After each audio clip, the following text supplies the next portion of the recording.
اللہ اللہ اللہ اللہ اللہ اللہ اللہ۔ اس عدل انصاف کے لیے، عدل کے لیے، قسط کے لیے قرآن کی اصطلاحات کیا ہے؟ عجیب بات ہے، جو لفظ ہمارے ہاں اردو میں سب سے زیادہ مستعمل ہے اور آسان بھی ہے، انصاف، آدھا آدھا کر دینا۔ منصف کہلاتا ہے جج، لیکن یہ لفظ قرآن نے استعمال کیا ہی نہیں، پورے قرآن میں نہیں، اس لیے کہ بسا اوقات برابر برابر کر دینا، آدھا آدھا کر دینا عدل کا تقاضا نہیں ہوتا۔ ایک وزن کہیں لے کر جانا ہے، ایک آدمی جوان ہے، توانا ہے، ایک ہے ابھی بچہ ہے، کیا آپ برابر اس کے اوپر بوجھ لا دیں گے؟ کیا عدل کا تقاضا یہ ہے؟ نہیں۔ آپ کو معلوم ہے ترازو کی ڈنڈی ہے، ایک طرف کا ایک بازو زیادہ ہے، لمبا ہے، ایک چھوٹا ہے، اب ڈنڈی سیدھی رکھنے کے لیے چھوٹے بازو کی طرف زیادہ وزن ڈالنا پڑے گا، تب کہیں جا کے ڈنڈی سیدھی رہے گی۔ لہذا قرآن کی اصطلاح جو ہے وہ انصاف نہیں ہے، عدل ہے، قسط ہے۔ ایک تیسرا لفظ جو زیادہ استعمال نہیں ہوا ہے وہ توازن ہے۔ دیکھیے اللہ تعالیٰ کے اسماء حسنہ میں سے العدل، اور میرے علم کی حد تک یہ واحد نام ہے اللہ کا جو مصدر پر ہے، ورنہ فاعل فعیل کے وزن پر ہے، فعال فعیل فاعل، علیم قدیر قہار جبار۔ العدل مجسم عدل۔ اب یہ اللہ کے لیے لفظ مجسم اچھا نہیں ہے، کیا کریں ہم، ہماری زبان کی جو ہے محدودیت ہے۔ سراپا عدل، سرتاپا عدل، اس کی صفت بیان ہوئی سورہ آل عمران میں، قائما بالقسط، قسط پر قائم یا قسط کو قائم کرنے والا۔ اور ایک اہم ترین آیت قرآن مجید کی سورہ حدید کی 24، ہم نے نبی کیوں بھیجے، کتابیں کیوں بھیجی، شریعت کیوں نافذ کی، میزان کیوں نازل کی؟ لقد ارسلنا رسلنا بالبینات وانزلنا معهم الکتاب والمیزان لیقوم الناس بالقسط۔ یہ سارا ارسال رسل، انزال کتب، شریعت کا عطا کرنا، یہ سب کس لیے؟ تاکہ لوگ عدل پر قائم۔ اب ذرا مرکزیت دیکھیے عدل کی۔ حضور کے بارے میں خاص طور پر سورہ شورى میں آتا ہے آیت نمبر 15 میں، اے نبی کہہ دیجئے وَأُمِرْتُ لِأَعْدِلَ بَيْنَكُمْ، دیکھو مجھے حکم ہوا ہے تمہارے مابین عدل قائم کروں۔ میں صرف واعظ نہیں ہوں، کہیں تم سمجھ لو واعظ ہے، یہ عدل قائم کرنے ہے۔ اور سب سے آگے چڑھیے تو امت مسلمہ سے خطاب کر کے سورہ نساء، سورہ مائدہ، یہ جو جوڑا ہے اسے، یا ایھا الذین آمنوا کونوا قوامین بالقسط شہداء للہ ولو علی انفسکم او بالوالدین والاقربین۔ اے ایمان کے دعوے دارو، عدل و قسط کو قائم کرنے کے لیے قوت کے ساتھ کھڑے ہو جاؤ اور اللہ کے لیے گواہی دینے والے بن کر کھڑے ہو جاؤ۔ خواہ وہ چیز تمہارے اپنے خلاف جا رہی ہو، تمہارے والدین کے خلاف جا رہی ہو، تمہارے رشتہ داروں کے خلاف جا رہی ہو۔ اور یہ جوڑے ہونے کی مناسبت سے آپ دیکھیں گے کہ یہ مضمون عکسی ترتیب کے ساتھ سورہ مائدہ میں آ گیا، یا ایھا الذین آمنوا کونوا قوامین للہ شہداء بالقسط ولا یجرمنکم شنآن قوم علی الا تعدلوا اعدلوا ھو اقرب للتقوی۔ اے لوگوں پوری قوت کے ساتھ کھڑے ہو جاؤ اللہ کی گواہی کے لیے اور قسط کی قائم کرنے کے لیے۔ اور دیکھنا کہیں کسی قوم کی دشمنی تمہیں اس پر آمادہ نہ کر دے کہ تم انصاف نہ کرو، انصاف سے کام لو، یہی بہتر ہے۔ تیسرا لفظ میں نے عرض کیا ہے وہ ذرا لطیف ہے، توازن، اور اس کو ذرا غور کیجئے گا۔ یہ پوری آفاق جس کا ہمیں کوئی اندازہ نہیں ہے، کتنے ارب ہا خرب ہا یہاں سٹارز ہیں، سیارے ہیں، ستارے ہیں، گیلیکسیز ہیں، ان سب کا نظم قائم ہے توازن پر. وَالسَّمَاءَ رَفَعَهَا وَوَضَعَ الْمِيزَانَ أَلَّا تَطْغَوْا فِي الْمِيزَانِ وَأَقِيمُوا الْوَزْنَ بِالْقِسْطِ وَلَا تُخْسِرُوا الْمِيزَانَ. اللہ نے آسمان کو اٹھایا، اس میں میزان رکھی، توازن رکھا، اور حکم دے دیا گیا اس کے اندر کوئی کمی بیشی نہ کرنا اور اس توازن کو قائم رکھنا. یہ سارے کرے جو ہے ٹکراتے کیوں نہیں ایک دوسرے سے؟ یہ جو فورس آف گریوٹی ہے اس نے جو توازن قائم کیا ہوا ہے، ذرا سا ایک فاصلہ کم ہو جائے کسی کے درمیان فوراً ٹوٹ پھوٹ شروع ہو جائے گی. لو سانس بھی آہستہ کے نازک کے بہت کام، آفاق کی اس کار گئے شیشہ گری کا. ذرا سا فرق جو ہے وہ تصادم شروع ہو جائے گا کروں کا اور سیاروں کا اور ستاروں کا. اور اسی کو کہا گیا ہے سورہ بنی اسرائیل میں وَأَوْفُوا الْكَيْلَ إِذَا كِلْتُمْ وَزِنُوا بِالْقِسْطَاسِ الْمُسْتَقِيمِ. قسط سے بنا ہے. دیکھو جب ناپ کر دو تو پورا پیمانہ بھر کر ناپو، اور جب وزن کرو تو سیدھی ڈنڈی کے ساتھ وزن کرو. اب آئیے اس میں ایک اور نکتہ. عدل کا ایک نظام ہے جسے ہم نظام عدالت کہتے ہیں اس دنیا میں. فصل خصومات، جھگڑا ہے، ایک پراپرٹی کا کلیمنٹ یہ بھی ہے، یہ بھی ہے، جھگڑا ہے، لین دین کا جھگڑا ہے، یا کوئی جو ریاست کے خلاف، قانون کے خلاف کوئی جرم کیا گیا ہے اس کا مقدمہ ہے. ایک ان کا فصل خصومات یہ جو ہے یہ عدالتی نظام ہے جو دنیا میں قائم ہے. اس کے بارے میں بھی فرمایا گیا وَإِذَا حَكَمْتُم بَيْنَ النَّاسِ فَحْكَمُوا بِالْعَدْلِ. یہ عدالتی نظام آزاد ہونا چاہیے، اس پر کسی کا دباؤ نہ ہو، آزاد عدلیہ. تو ایک ہے یہ عدل، جھگڑوں میں، اختلافات میں عدل کر دینا. ایک ہے نظام عدل، نظام عدل اجتماعی، سیاسی سطح پر توازن ہو، معاشی سطح پر توازن ہو اور معاشرتی سطح پر توازن ہو. اور یہ نوٹ کر لیجئے کہ اگر یہ توازن نہ ہو تو پھر شریعت کے احکام کے بھی نتائج وہ نہیں نکل سکتے جو نکلنے چاہیے. مثال دے رہا ہوں آپ کو. تقسیم دولت کا نظام غلط ہے. ایک طرف دولت کے انبار لگ گئے، دوسری طرف جو ہے بھوک ہے، افلاس ہے، احتیاج ہے. اس معاشرے میں آپ اسلامی سزا نافذ کر دیجئے، چور کا ہاتھ کاٹیے، چوری ختم ہو جائے گی. فائدہ کس کو ہوا؟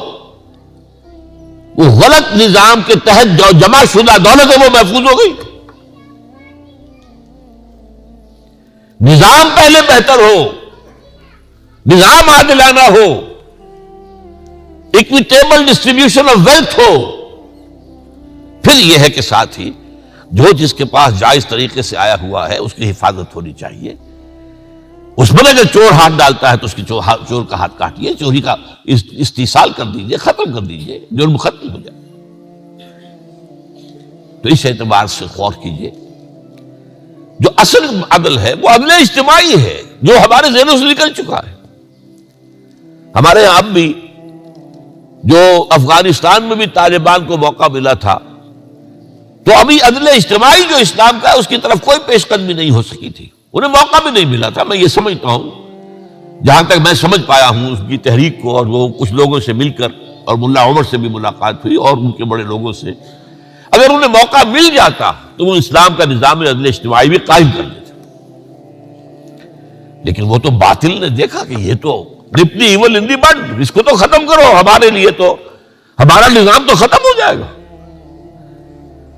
ہے اگر کوئی خطر مجھ کو تو اس امت سے ہے جس کی خاکستر میں ہے اب تک شرار آرزو. اس نے کہی اگر اللہ کے دین کو الحذر، آئین پیغمبر سے 100 بار الحذر، اگر وہ آ گیا تو ہمارے شیطانی نظام ختم ہو جائیں گے، نسیہ منسیہ ہو جائیں گے، حباب منصورہ ہو جائیں گے، ان کا وجود نہیں رہے گا. لہذا ڈیزی کٹرز کے ذریعے سے جو کاٹا گیا ہے اس کو. اب یہ جو سوات میں ہو رہا ہے یہ بھی عام تصور کیا ہے؟ بس یہی چند چیزیں، وہ شریعت کی سزائیں، جو مقدمات ہیں ان کا فیصلہ جو ہے وہ اس کا ایک نظام جو ہے قاضی کا آسانی کے ساتھ اور جلدی سے ہو جائے. وہ جو عدل اجتماعی ہے اس کا تصور تو موجود ہی نہیں. ان میں کیا ہوگا؟ ہمارے اچھے اچھے پڑھے لکھے لوگوں میں موجود نہیں. تو اصل چیز ہے عدل اجتماعی یا نظام عدل اجتماعی. اب میں آپ سے عرض کروں کہ یہ جو تین میں نے آپ کے سامنے رکھے ہیں، ان کے ضمن میں نوع انسانی افراط و تفرید کا شکار ہے، انتہا پسندی میں مبتلا ہے، افراط و تفرید کے دھکے کھا رہی ہے. اس کے اندر ایک عرض تو ہے، یہ انسان کی فطرت کی پکار ہے، وہ رہے گی. عادلانہ نظم ہونا چاہیے، انصاف پر مبنی نظام ہونا چاہیے، لیکن وہ ہے کہاں نظام؟ اسی تلاش میں آپ کو معلوم ہے فرینچ ریولوشن آیا، بادشاہت ختم ہوئی. یہ کیا ہے؟ یہاں کیا پہنچتا ہے؟ جاگیرداری ختم ہوئی. جیسے ہمارے ہاں ہوتے تھے 30,000 منصبدار، 50,000، وہی وہاں تھے، لارڈز تھے، بیرنز تھے. پوری دنیا میں ایک ہی نظام تھا. کسان پشا ہوا ہے، خون پسینہ اس کا ہے، عیش محل والے کر رہے ہیں. عیش جو ہے بنا ہے عیش تجمل حسین خان کے لیے، وہ جاگیرداروں کے لیے ہے، بادشاہ کے لیے ہے. حالانکہ خون پسینے کی کمائی جو ہے وہ کسان کی ہے. ظاہر بات ہے یہ اس سے انسان نکلا، بغاوت کی. یہ فطرت کی بغاوت تھی. یہ فطرت تھی جو والٹیئر اور روسوں کی زبان پر بول رہی تھی، جس سے کہ آگ لگ گئی. انقلاب آیا، لیکن چونکہ اس کے ساتھ ہی صنعتی انقلاب بھی آ گیا، اور دولت کے نظام میں کوئی غلطی جو ہے وہ اصلاح نہیں ہوئی تھی، لہذا وہ سرمایہ داری مسلط ہو گئی. رست از یک بند کا افتاد در بندے دیگر. ایک غلامی سے نجات ملی تھی، جاگیردار اور بادشاہ کی غلامی سے، اب سرمایہ دار اور کارخانے دار کی غلامی ہو گئی. اب مزدور خواجہ از خون رگے مزدور سازد لال نام، از جفائے دہ خدایا رشتے دہقانہ خراب. انقلاب انقلاب ہے انقلاب. اقبال کہہ رہا ہے سرمایہ دار نے مزدور کی رگوں میں دوڑنے والے سرخ خون سے وہ شراب سرخ جو ہے وہ کشیدگی اور پی رہا ہے، شام کو بیٹھا ہوا کلب کے اندر یا گھر میں. اور زمیندار اور جاگیردار کی جفا سے، ظلم سے دہقان کی کھیتی اجڑی ہوئی. انقلاب انقلاب. اب یہ کیا ہوا؟ اس سرمایہ داری کے خلاف رد عمل ہوا، ایک اور چھلانگ لگا، ادھر سے ادھر، ادھر سے ادھر. وہ کیا ہے؟ کمیونزم، انفرادی ملکیت کی نفی مطلق، فطرت انسانی کے خلاف. ایک پارٹی کی ڈکٹیٹرشپ، اب ایک پارٹی مسلط ہو گئی. تمہارا کام ہے کام کرو اور ویج لو اور کھاؤ پیو، بس. زبان نہیں کھول سکتے، تنقید نہیں کر سکتے، no right of expression, no right of organisation. یہ بدترین غلامی. چنانچہ وہ نظام بھی ختم ہوا. اب انسان واپس آیا ہے. اب کیا ہے کہ اس سرمایہ داری نے بغلے بجائے، ہم جیت گئے، ہمارا نظام بہترین ہے، ثابت ہو گیا. And of history. بڑی کتاب لکھی گئی. گلوبلائزیشن، اب جو ہے سرمایہ داری بڑے خود اعتمادی کے ساتھ، اب گلوبلائزیشن پوری دنیا کے اوپر اس نظام کو قائم کر دینے کے لیے وہ قدم بڑھا رہی تھی کہ اب نظر آیا کہ آگے بڑھ رہے ہو، پیچھے جو ہے وہ تو تمہارا برباد ہو رہا ہے. تمہارا تو اپنا نظام، سرمایہ داری کی جنت. امریکہ میں جس طریقے سے ریسیشن آئی ہے، جو وہاں بینکوں کا بیڑا غرق ہوا ہے، اور ادھر جو ہے اب کدھر جائے گا انسان؟ یا تو سوشلزم کی قسم کا کوئی نظام دوبارہ آئے گا، یا انہیں اندیشہ ہے کہ اب اسلام کے آنے کا خطرہ ہے. یہی وہ خطرہ ہے کہ جس کی وجہ سے انہوں نے پوری دنیا کے اندر یہ ڈھڈورا پیٹ دیا. یہ فنڈامنٹلزم، یہ مسلمانوں کے اندر یہ جو اپنے نظام کی بات کرتے ہیں، جو خلافت کی بات کرتے ہیں، جو نظام کی بات، وہ ہمارے دشمن ہیں، فنڈامنٹلسٹ ہیں، وہ ٹیررسٹ ہیں. انہیں برباد کر کے رہیں گے، ختم کر کے رہیں گے. اور یہ باتیں وہ کھل کر کہہ رہے ہیں. انہیں کسی کا ڈر اب ہے ہی نہیں، کیونکہ دنیا یونیپولر ہو چکی ہے۔ وہ تو یہ ہے کہ I am the monarch of all I survey، لہذا پہلے کبھی بائی پولر دنیا تھی تو خیال ہوتا تھا کہ اگر امریکہ کسی ملک کو ناراض کرے گا وہ روس کے حلقہ جو اثر ہے اس میں چلا جائے گا۔ اب تو پرواہ نہیں، کھل کر کہہ رہے۔ اس میں قرآن مجید کی ایک آیت ہے سورہ نحل کی، وَعَلَى اللَّهِ قَصْدُ السَّبِيلِ وَمِنْهَا جَائِرٌ، اس کا بہت عمدہ نقشہ کھینچا ہے مولانا مودودی نے اپنی تفہیم القرآن کے اندر، کہ راستہ ایک تو سیدھا راستہ جا رہا ہے، یہ دنیا میں صراط مستقیم ہے، اور اس کے اندر بعد میں یہ الصراط، پل صراط بن جائے گا۔ ایک ہے تیرے راستے، ادھر بائیں سے آیا دائیں کو چلا گیا انتہا کو، اس انتہا کو پہنچ کر ادھر واپس آیا پھر اس کو کراس کر گیا صراط مستقیم کو۔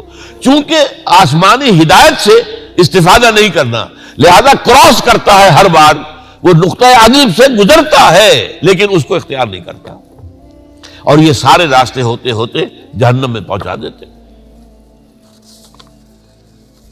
اس پس منظر میں نوع انسانی پر نبی اکرم صلی اللہ علیہ وسلم کا عظیم ترین احسان ان جملہ اعتبارات سے عدل و قسط اور توازن و اعتدال پر مبنی مکمل نظام اجتماعی، یہ ہے اصل دین، یہ ہے عظیم ترین احسان، یہ ہے انسان کی سب سے بڑی ضرورت کو پورا کرنا۔ آج کے انسان کی ضرورت یہ ہے، اس لیے کہ آج یہ دنیا چھوٹی سی ہو گئی ہے، یہ گلوبل ولیج بن گیا ہے، ایک نظام ایک جگہ سے جکڑا جا سکتا ہے پوری دنیا کو۔ کوشش ہو رہی ہے نیو ورلڈ آرڈر، جس کا خواب یہودیوں نے دیکھا تھا 1776 میں، ادھر امریکہ آزاد ہوا 1776 میں، اور اس کا بینک کا نظام بنایا یہودیوں نے، $1 نوٹ بنایا، اور اس کے اوپر تصویر بنا دی احرام مصر کی، اس پہ ایک آنکھ دجال کی، اور نیچے نووس آرڈس سیکولورم، نیو سیکولر ورلڈ آرڈر، اور اس کی تاریخ 1776 ہے۔ دنیا ادھر جا رہی ہے، اور آج کا لیے جیسے کہ ابھی عزیزم عاقب سعید کہہ رہے تھے، اللہ حضور کی رحمت للعالمین کا سب سے بڑا مظہر یہ نظام ہے۔ ورنہ آپ کو معلوم ہے، خود سوچئے، غور کیجئے، توحید تو پہلے دن سے آدم سے مکمل ہے، تمام انبیاء کے ہاں تھی۔ ہمارے جو ایمانی حقائق ہیں وہ تو تمام شروع کے وہی چلے آ رہے ہیں، ان میں تو کوئی کسی کو ہم نہیں کہہ سکتے کوئی ارتقا ہوا ہے۔ ارتقا ہوا تمدن میں، اس تمدن کی پیچیدگیوں میں، ان پیچیدگیوں سے پیدا شدہ مسائل میں، ان کے نتیجے میں برپا ہونے والی ناانصافیوں میں، ان کی بنا پر وجود میں آنے والے جبر اور استبداد میں۔ یہاں اگر اللہ تعالیٰ کی طرف سے اس کی رحمانیت اور رحیمیت کا مظہر بن کر آئے ہیں تو وہ محمد رسول اللہ ہے، رحمت للعالمین بن کر بھیجے گئے۔ اور اسی کے ساتھ ایک بات اور نوٹ کر لیجئے کہ اس نظام کو حضور نے 23 سال کی نہایت جاں گسل مشقت اور محنت اور قربانی اور ایثار، آپ اور آپ کے صحابہ، محمد الرسول اللہ والذین معہ، اس کے نتیجے میں اس نظام کو بالفعل قائم کر کے دکھایا ہے۔ اس اعتبار سے میرے الفاظ نوٹ کیجئے، سیرت النبی سے جو اصل ہدایت ہمیں ملتی ہے وہ اس نظام کو قائم کرنے کے طریقہ کار کی ہے۔ سیرت النبی سے لینے کی اصل شے، باقی جو ہدایت ہے اللہ کی وہ تو قرآن مجید کے اندر آ گئی، پھر اس کی کچھ شرح احادیث نبوی میں آ گئی، مسائل کا حل تو وہاں آ گیا ہے۔ اصل میں سیرت النبی سے جو کچھ اخذ کرنا ہے، جو سیکھنا ہے، کیونکہ نظام عدل اجتماعی قائم کرنا آسان کام نہیں ہے۔ شیر کے منہ میں سے نوالا نکالنا، یہ جو مراعات یافتہ طبقات ہیں، ان سے لوگوں کے حقوق حاصل کرنا واپس آسان کام ہے۔ اس کے لیے تو بڑی سخت محنت اور مشقت اور ایثار اور قربانی، صبر اور مصابرت، استقامت اور مقاومت کا ثبوت دینا پڑے گا۔ لیکن اس کے لیے بھی یہ ساری چیزیں بھی ہو، طریقہ کار درست نہ ہو تو نتیجہ نہیں نکلے گا۔ اور صحیح طریقہ کار کی سورس واحد وہ سیرت محمدی ہے صلی اللہ علیہ وسلم، واحد۔ کیونکہ ایک لائف سپین میں یہ کام صرف حضور کے ذریعے سے ہوا ہے، 23 برس ایک فرد واحد کی حیثیت سے آپ کھڑے ہوئے ہیں۔ پہلے دن 4 آدمی ایمان لے آئے، زوجہ محترمہ خدیجہ الکبریٰ رضی اللہ تعالی عنہ، ایک انتہائی جگری دوست ابو بکر رضی اللہ تعالی عنہ، اپنے زیر کفالت اور زیر تربیت چچا بھائی علی رضی اللہ تعالی عنہ، اپنے غلام جنہیں آزاد کر کے منہ بولا بیٹا بنایا زید بن حارثہ رضی اللہ تعالی عنہ، 1+4 5 بنے۔ آپ اندازہ کیجئے اس کے بعد 10 برس میں بمشکل 100-125 آدمی، اگلے 10 برس میں ٹوٹل ریولوشن آ گیا۔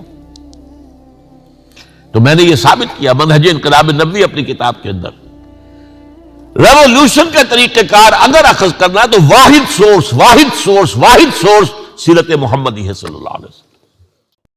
اللہ اللہ اللہ اللہ اللہ